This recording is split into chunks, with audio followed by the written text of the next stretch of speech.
Salut tout le monde, bienvenue au vlog. Ce qu'on fait aujourd'hui, on est le 10 août, un vendredi. On se prépare pour une grosse opération. Ce que je veux dire par là, c'est que je fais de la simulation militaire Airsoft avec, dans le fond, c'est des guns d'Airsoft, tu sais, des billes de plastique à une très grande vélocité. Fait que là, faut que je pack le stock. Tristan et sûrement d'aller me chercher tantôt, puis après ça, on va rejoindre les gars. Et vous allez voir c'est quoi une fin de semaine avec la Black Spec Company.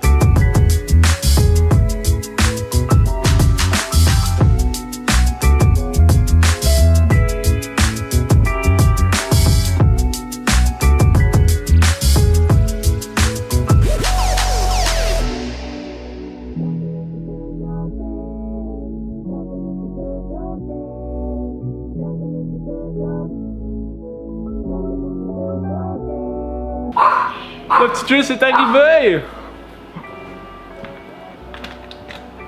Bon, pose ça, le chien. Yo, le Triss! Content avec tes stars! Ça fait que là, on va tout ramasser le stock, puis on va mettre ça dans le char, on va rejoindre les gars, puis on s'en va pour l'opération. Pas assez. Tac, là.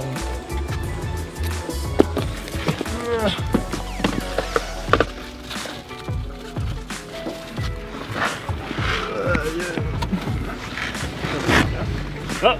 Ah, mon escroc de... Tu la places tout ça ou moi je vais mettre ça? Ah, je prends. Hey! Fait que je vous présente les gars de la Black Spec. Fait qu'il y a Ali, il y a Mario qui est juste là, puis il y a Rémi, on te bat-tu? Ben ouais, tiens, toi. Fait que là, on met tout ça dans le pick-up puis on s'en va à... Yamika! Yamika, si, mi amor! Ça, il est 4h30, on s'en va à... Yamika! Yamika!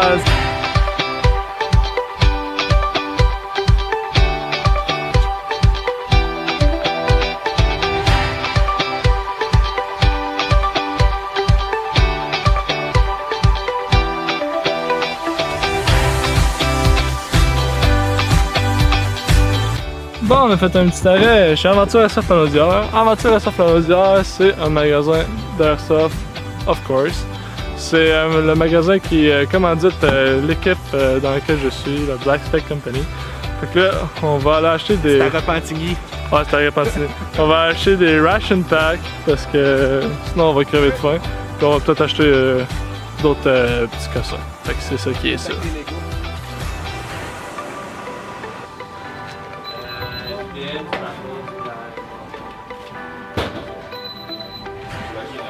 36 et 68. Yep.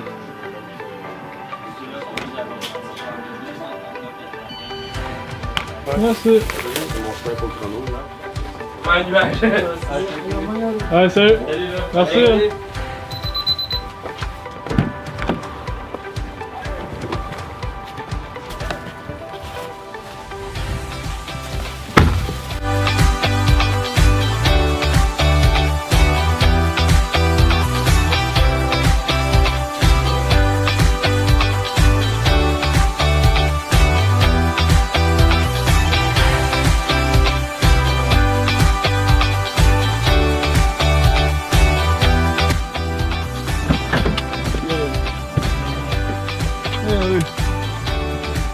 Bon gang, on vient d'arriver pour tout dépacker le stock, préparer la tente, sortir tout notre stock militaire.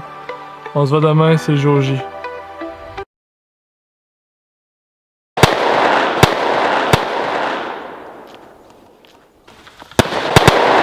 Medic!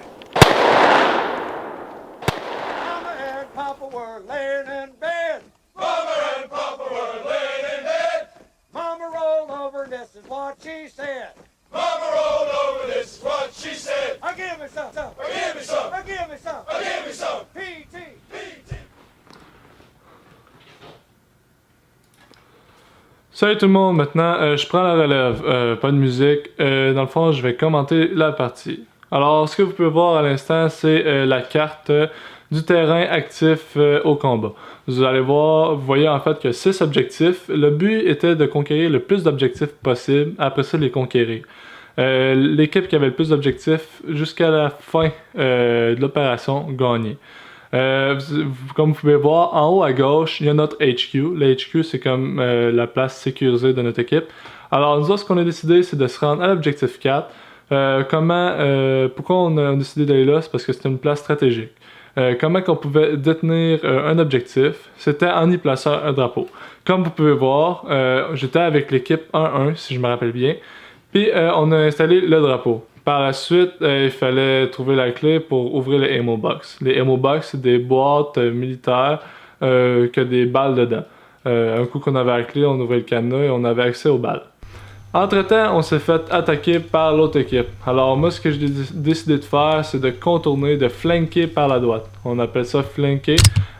Flanquer, c'est le jargon, si vous voulez, dans le sport. Dans ce sport-là, ça veut dire contourner. Fait que j'ai pris mon unité 1-3 et on a contourné par la droite.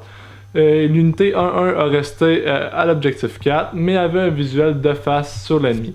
C'est une genre d'attaque Spencer. L'attaque Spencer, c'est le principe de t'as une unité qui fait un tir de sous-pression vers l'ennemi pendant que une partie de ton unité ou une autre unité qui est dans ton équipe contourne soit vers la droite, vers la gauche, dans le but d'encercler l'équipe ennemie. Comme vous pouvez voir, maintenant j'ai lancé une smoke grenade. Je suis en train de prendre contact avec mon ami qui est à ma droite, soldat Alain. Soldat Coron, désolé. Et puis, notre but, c'est de traverser la rue pour après ça aller de l'autre côté du bois pour vraiment éliminer toute source ennemie. Fait que vous allez voir, je vais me diriger à côté du véhicule, je vais le prendre comme mur si vous voulez. Par la suite, on va prendre contrôle du bois et tout va bien aller. Qu'est-ce qu'on peut faire aussi quand on détenait un objectif, c'était de le fortifier. Alors, ce que j'ai décidé, c'est de fortifier, c'est-à-dire de mettre des murs autour de notre objectif. De cette façon-là, si on allait être contre-attaqué à nouveau, on allait pouvoir se cacher en arrière de ça, éviter des balles. Fait qu'on allait être mieux camouflé, puis l'objectif allait être plus certain. Par après, en fait, ce que vous allez voir, c'est aussi soldat Alain, lui, s'est creusé un trou de l'autre côté. Fait que de cette façon-là, on avait une vue 360 degrés autour de notre objectif. Par la suite, désolé, moi, dans le fond, mon unité 1-3, l'unité 1-4, l'unité 1-4, c'est là où que le CO, c'est le commandant des IC. Le IC, c'était comme moi et 3 autres IC. On a décidé d'aller à l'objectif 3. L'objectif 3 était situé au sud-est de notre objectif 4. Finalement, ça n'a pas été glorieux. La raison pourquoi, c'est que l'objectif 3 étant situé au sud-est, l'objectif était en haut d'une montagne. Ça, ce que ça a fait, c'est que l'ennemi nous a vu arriver bien avant que nous autres, on l'ait vu. De plus, vous voyez que le bois est plutôt dégagé. Fait que c'était vraiment facile de nous voir venir, comparé à d'autres parties dans le bois qu'il y a des feuilles partout, puis on se voit à la dernière seconde.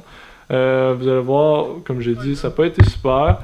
On était 2 unités environ de 12 gars. Fait que, puis on s'est fait avoir par 5 gars, je crois, en affaire du genre, mais la raison pourquoi c'est ça. C'est que le bois était à découvert, puis en plus il y avait un LMG. Un LMG c'est Light Machine Gun, puis ça tire automatique, fait qu'ils nous ont vu. Puis après, on a décidé de changer de place avec le personnel qui était dans notre équipe qui était à l'objectif 2. Fait qu'on a décidé de juste changer de place pour faire du nouveau. Fait qu'on s'en allait à l'objectif 2. Le monde qui était à l'objectif 2 s'en allait à notre objectif 4. Là où c'est qu'on était depuis le début. Dans le fond, c'était juste le but de faire un changement puis faire du nouveau.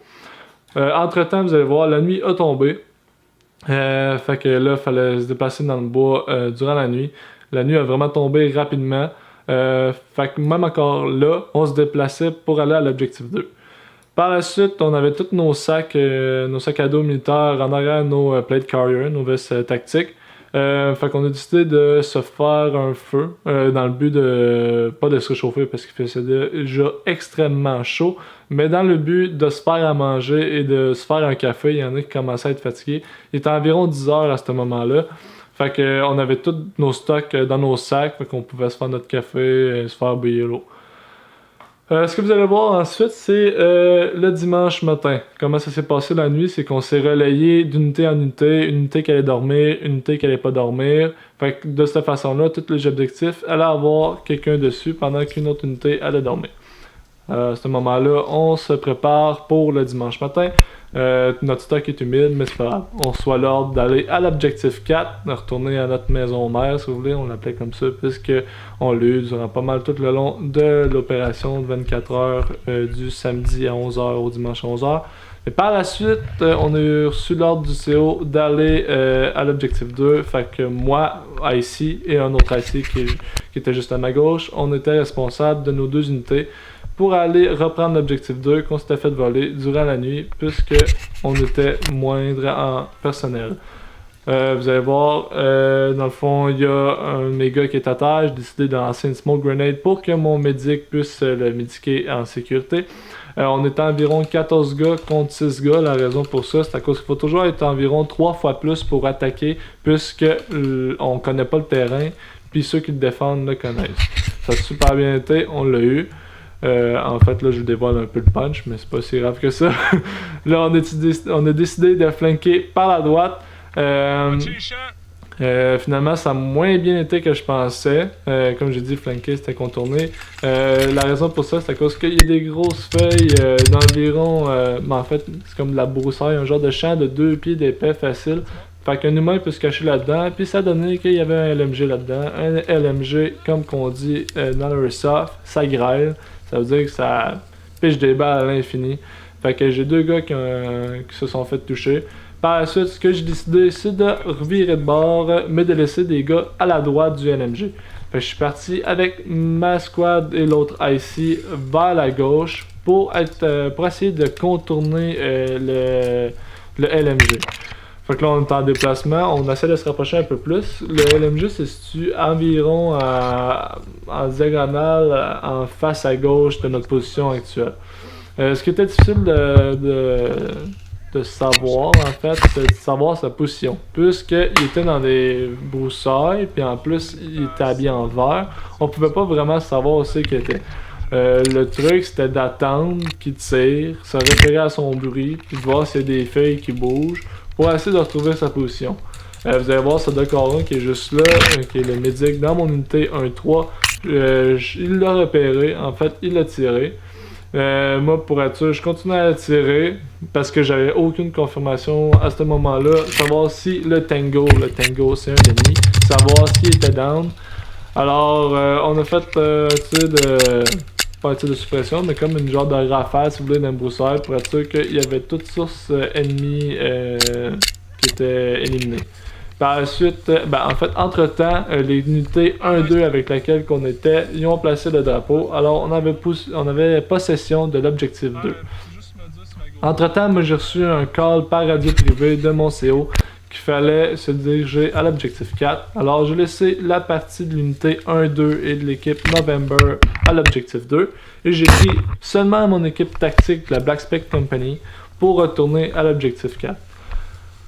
Encore là, entre-temps, le CO m'a contacté en ligne privée sur la radio qu'il fallait vraiment se grouiller puisqu'il y a des tirs ennemis et qu'il était en situation 10-93. La situation 10-93, c'est la situation la plus critique. Il y a 10-91, 10-92, 10-93. Fait que c'était vraiment urgent d'y retourner. Surtout qu'à ce moment-là, l'opération allait finir dans l'heure. Fait qu'on voulait à tout prix garder l'objectif 4 pour garder notre point. En arrivant sur place, j'ai demandé un rapport de la situation au CO qui était juste là, Nicolas. Puis par la suite, j'ai pu mieux passer mes gars. On a réussi à contre-attaquer, en fait pas à contre-attaquer, mais à retenir les forces ennemies. On a tout éliminé sur ces ennemis qui étaient là. Fait qu'on j'ai décidé de faire un QRF. Un QRF, c'est un Quick Response Force. Basically, ça c'est, on a décidé de se situer entre l'objectif 2 et l'objectif 4. Parce que de cette façon-là, si le personnel sur l'objectif 2 allait avoir besoin d'aide, ou le personnel sur l'objectif 4 allait avoir besoin d'aide, on était à 10 minutes de chaque place pour intervenir, ce qui faisait en sorte qu'on était rapide dans les deux cas.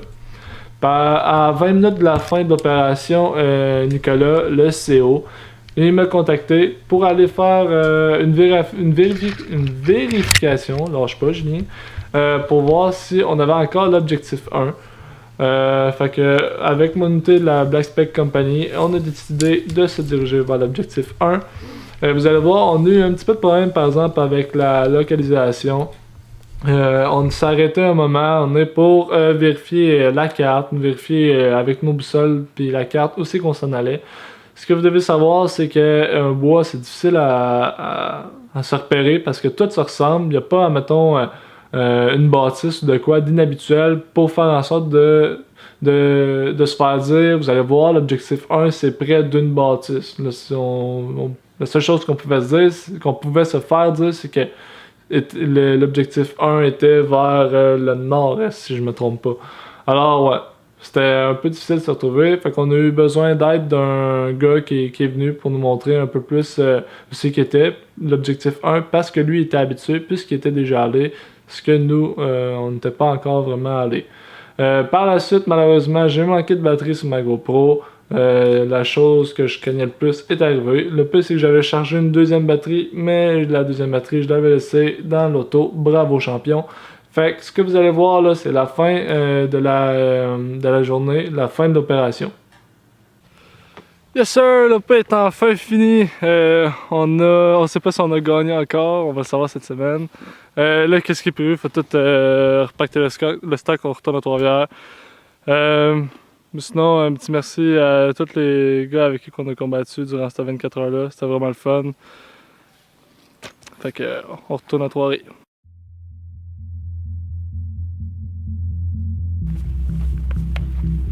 Intimité? Ouais, fait qu'elle rentrait pas dans la tente.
Bon, salut tout le monde, on est enfin arrivé à Trois-Rivières, on a fini le trajet. On est dans le parking du Walmart. Je suis avec la petite Triss.